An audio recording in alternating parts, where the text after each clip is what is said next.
This channel does not promote any violent, harmful, or illegal activities. All content provided by this channel is meant for an educational purpose only. Jadavpur বিশ্ববিদ্যালয়ের ক্যাম্পাসে ফের police কে ডাকলো, কেন ডাকলো, এখনো পর্যন্ত এর কোনো সদুত্তর পাওয়া যাচ্ছে না। আমাদের প্রতিনিধি সুমন আমার সঙ্গে রয়েছেন, সরাসরি কথা বলবো সুমনের সঙ্গে। সুমন, কে ডাকলো পুলিশ যাদবপুর ক্যাম্পাসে, এর রহস্যের সমাধান হচ্ছে কি?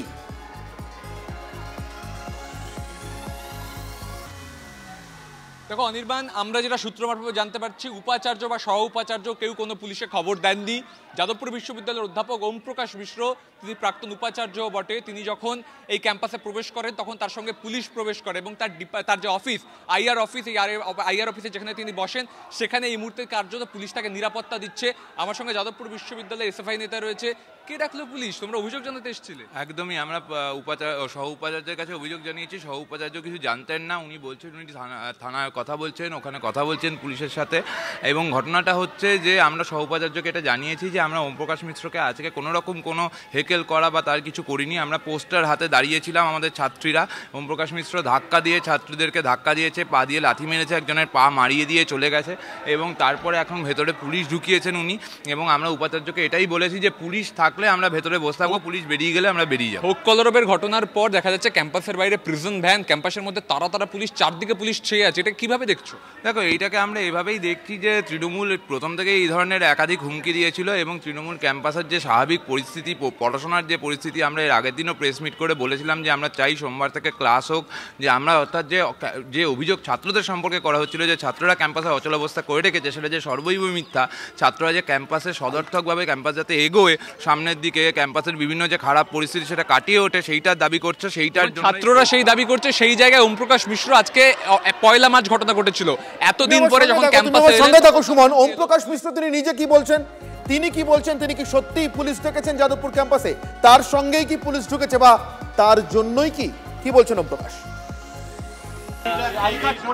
এটা সম্পর্কে আমার কোনো ধারণা নেই, বরঞ্চ বাইরে কারা বসে আছে সেই সম্পর্কেও আমার কোনো ধারণা নেই। আমি আমার ঘরে এসেছি, আমি বসে আছি, আমার প্রচুর ছাত্রছাত্রীরা এসছেন, রিসার্চ স্কলাররা এসছেন, আমার কলিগরা এসছেন। আমি তাদের সঙ্গে আর কি কথাবার্তা বলতে চাই, আর সেইটার সুযোগ করে দেওয়ার জন্য সবাইকে অনুরোধ। বাইরে তো দেখতে পাচ্ছি একেবারে যারা আন্দোলন করছেন, বিক্ষোভ দেখান, তারা বসে রয়েছেন এখনো পর্যন্ত। আপনার সেটা নিয়ে আমি কি বলবো, সেটা ওদেরকে বলুন। যারা কোর্টে গেছেন, যারা পুলিশে গেছেন, তারা আবার এরা কি ছাত্রছাত্রী যদি হয় তাহলে বুঝবে যে আইনের প্রক্রিয়া আছে, একটা বিচার ব্যবস্থা আছে, সেটা বুঝবে। এই মুহূর্তে প্রাক্তন পুলিশ কর্তা, কলকাতা পুলিশের প্রাক্তন অ্যাসিস্ট্যান্ট কমিশনার সত্যজিৎ বন্দ্যোপাধ্যায় আমার সঙ্গে রয়েছেন। কথা বলবো সরাসরি সত্যজিৎ বাবুর সঙ্গে। সত্যজিৎ বাবু, যাদবপুর ক্যাম্পাস একটা ইউনিভার্সিটি ক্যাম্পাস, যে কোনো বিশ্ববিদ্যালয়ের ক্যাম্পাসই একটা অত্যন্ত সংবেদনশীল জায়গা। সেখানে এই পুলিশ ঢোকা, বিশেষ করে যেখানে হোক কলরবের স্মৃতি আমাদের কাছে এখনো যথেষ্ট টাটকা, শেষমেশ পুলিশ ঢোকা এবং তাকে কেন্দ্র করে ছাত্রছাত্রীদের ব্যাপক বিক্ষোভ, তুমুল আন্তর্জাতিক প্রতিক্রিয়ায় সবকিছু সামাল দিতে স্বয়ং মুখ্যমন্ত্রীকে ক্যাম্পাসে গিয়ে পরিস্থিতি সামাল দিতে হয়েছিল, উপাচার্যকে সরিয়ে দিতে হয়েছিল। কিন্তু সেদিনকে উপাচার্য পুলিশ ডেকেছেন এর কথাটা স্বীকার করলেও আজ যাদবপুর ক্যাম্পাসে পুলিশ কে ডেকেছেন এ নিয়ে কোনো সদুত্তর পাওয়া যাচ্ছে না। একজন প্রাক্তন পুলিশ কর্তা হিসেবে আপনি কিভাবে দেখছেন এটাকে? হয়তো পুলিশ নানাভাবে ইনফরমেশন পায়, তো ইন্টেলিজেন্সের মাধ্যমে খবর পায় যে ভিতরে কোনো ডিস্টারবেন্স হচ্ছে কি হচ্ছে না, সেগুলো জানার জন্য, কিংবা অ্যাডিকুয়েট তাদের উপর কোনো ইনস্ট্রাকশন আছে হয়তো অন্য পুলিশের উচ্চপদস্থ অফিসারের কাছ থেকে হতে পারে, প্রশাসনের কাছ থেকেও হতে পারে। নানাভাবেই পুলিশ যাদবপুর হয়তো ইউনিভার্সিটির ভিতরে গেছে। বেসিক্যালি আমরা তো ভিতরে নেই এবং সত্যজিৎ বাবু, এখানে আপনার কাছে আমার একটা প্রশ্ন আছে। সত্যজিৎ বাবু, একজন প্রাক্তন পুলিশ কর্তা হিসেবে আপনি কি মনে করেন বলুন তো? দুটো মত আসছে বারবার যে যাদবপুর ক্যাম্পাসটা, কিছুক্ষণ আগে তৃণমূল কংগ্রেসের সভাপতি, তৃণমূল ছাত্র পরিষদের সভাপতি, মাফ করবেন, আমাদের সঙ্গে ছিলেন শ্রীরাঙ্কুর ভট্টাচার্য, তিনি বলছিলেন ক্যাম্পাসটা তো বাংলা বা দেশের বাইরে নয়, প্রয়োজনে সেখানে পুলিশ ঢুকবে না এমন তো কোনো কথা নেই, এমন তো আইনিভাবে কোনো কথা নেই, নিশ্চিতভাবে কিছু কনভেনশন হয়তো আছে।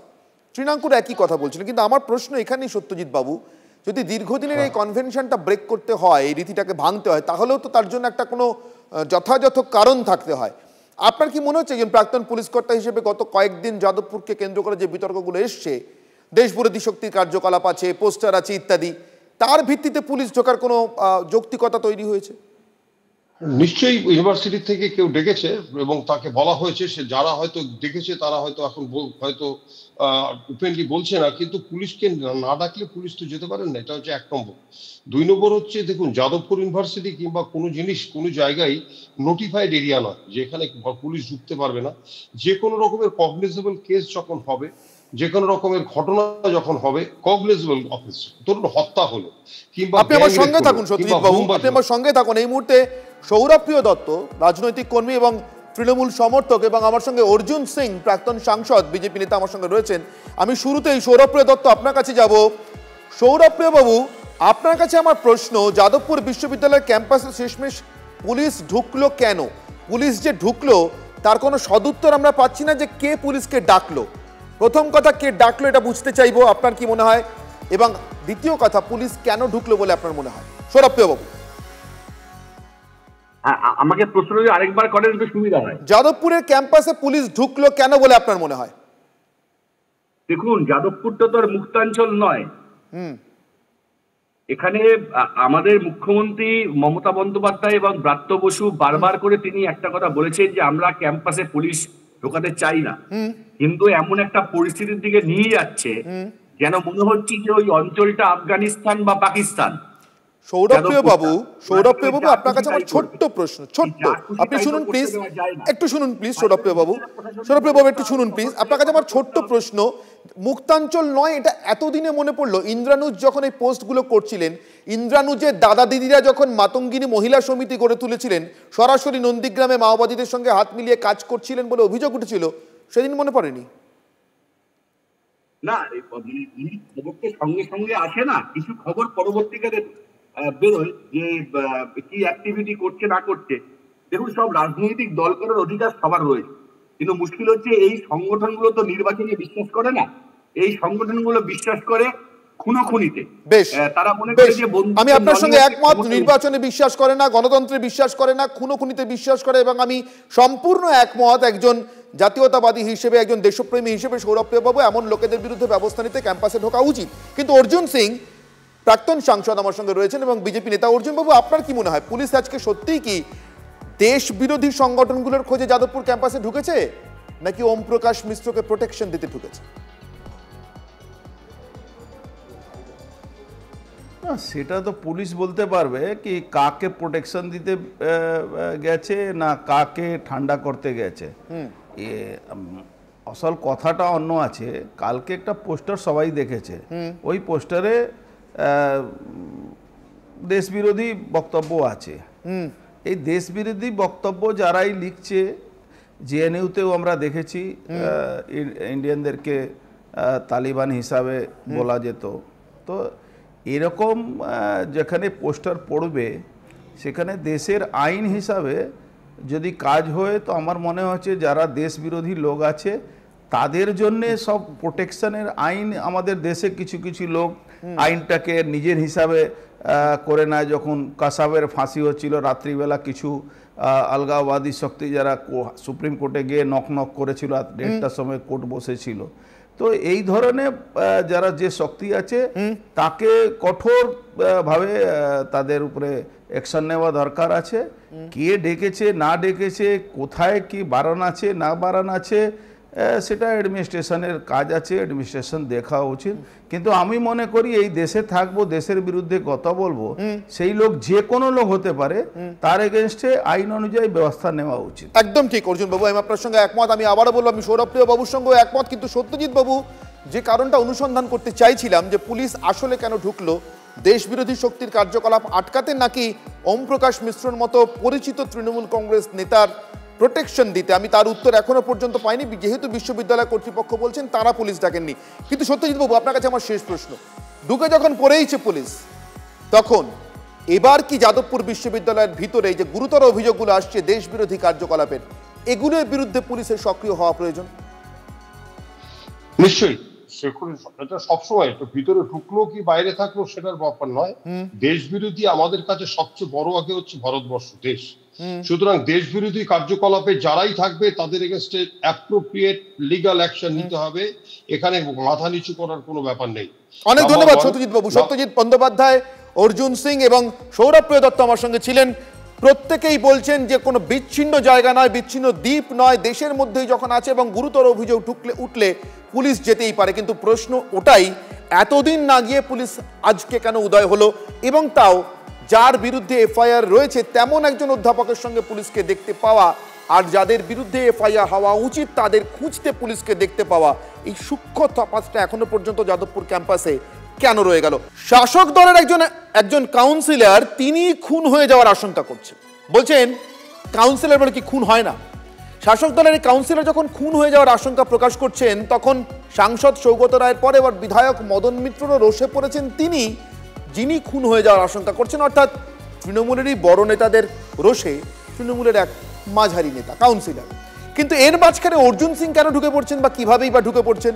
মদন মিত্র হঠাৎ বেপরোয়া দলের কাউন্সিলর নির্মলা রায়ের এই খুন হয়ে যাওয়ার আশঙ্কা সামনে আসার পর এবং ভাইরাল হয়ে যাওয়ার পর যখন গোটা রাজ্যের মানুষ ভাবছেন তাহলে তৃণমূল আমলে সুরক্ষিতটা কে, সে সময় সুরক্ষার জন্য হঠাৎ মদন মিত্র লুডো খেলতে না আর কি সব খেলতে অর্জুন সিং এর কাছে যেতে চান। কেন, কিভাবে, শুনে নিন।